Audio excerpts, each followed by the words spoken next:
In today's video, we're going to be comparing the original X-SPOD Performance against the new X-SPOD Competition.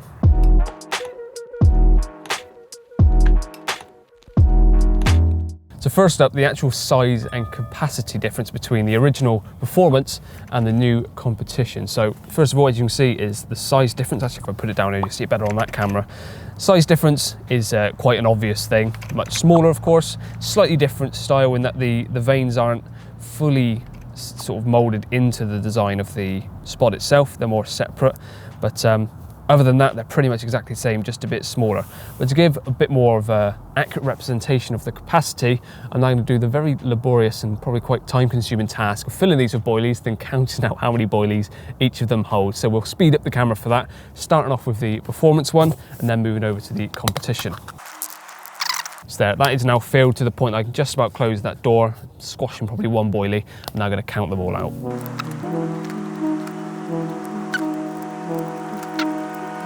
$39, $40. Exactly 40 15mm boilies fit into this. Moving on to the Competition.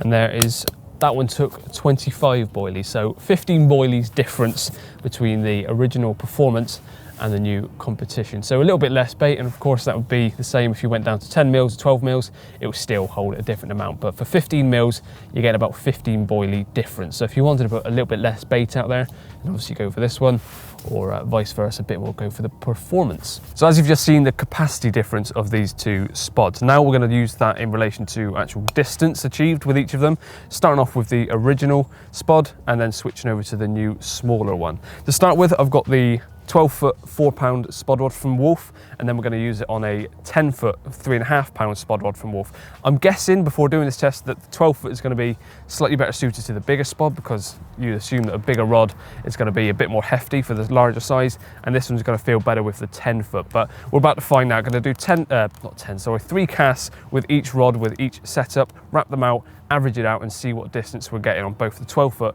and then the 10-foot. It should give us a much better idea of which one is best suited to what kind of setup.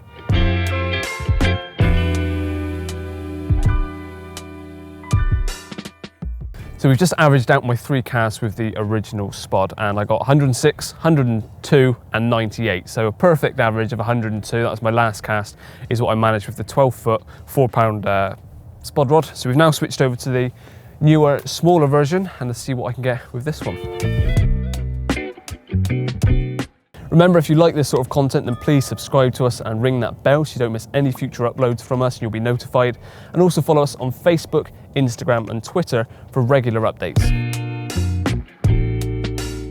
So I've just averaged out the 3 casts with the smaller version, and quite surprisingly actually, it was pretty much the same within 2 yards. So this one averaged 104 yards range over the 3 casts. My biggest one being 106, and the biggest one with the normal size or the original size was also 106. So in my capabilities, that is, don't take that as gospel as that's all you're going to achieve with that. This is with my capabilities, with this setup, I couldn't see a difference between the two. So where I see this could come in handy is if the wind started picking up, or you needed a bit more accuracy, or you just wanted to put a little bit less bait out.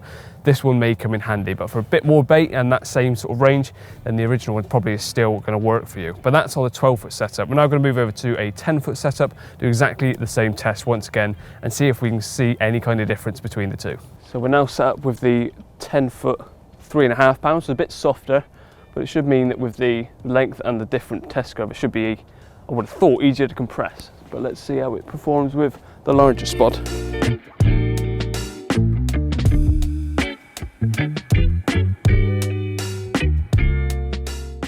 So just under 3 casts with the original SPOD, and I've averaged 93.6 recurring. So now switched over to the newer, smaller one, and let's see how this copes. I'm going to have a feeling it's going to feel better more than anything, but whether it actually performs any different, I'm not sure, but we'll put it to the test anyway.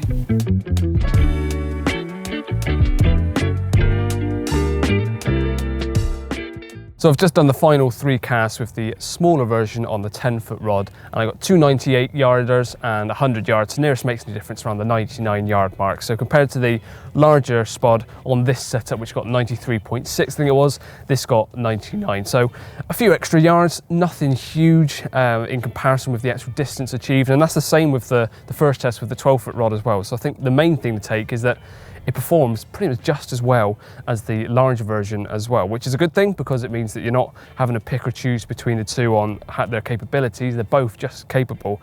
So I guess it comes more down to the amount of bait you want to put out there and also the usability. I found the larger spod worked much better with the 12-foot rod, as you'd expect.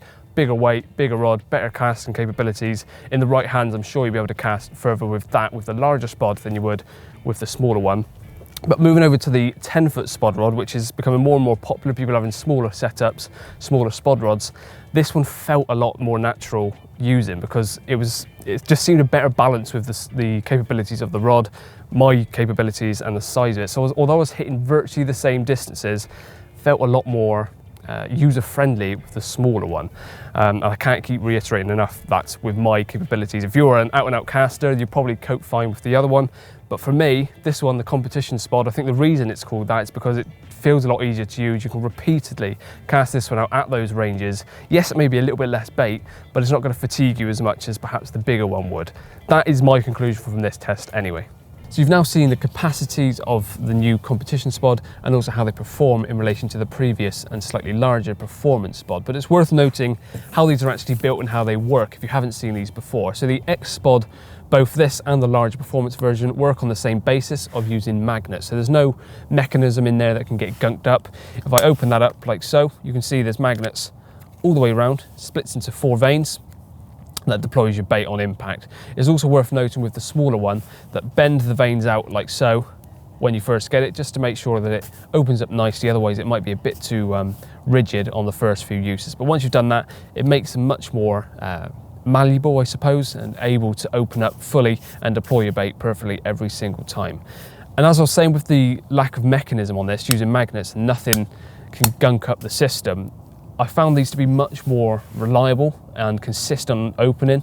So I've actually used these in my own fish, well, the performance one that is, because I haven't had this one before. But this is certainly something I'll be putting into my fish. And I'm not just saying that because we're filming it now, but I genuinely do use these in my own fishing. So they open every time. I found them to be very, very stable in the air, just with the design of them.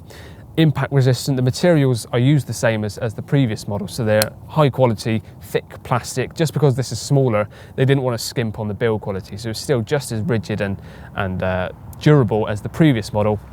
So there's no risk of this deteriorating over time just because it's smaller. Also available in red, white and black, so you can choose your color, and this could be for different lighting situations as well, or you've just got a color preference, and they come in at $15.99.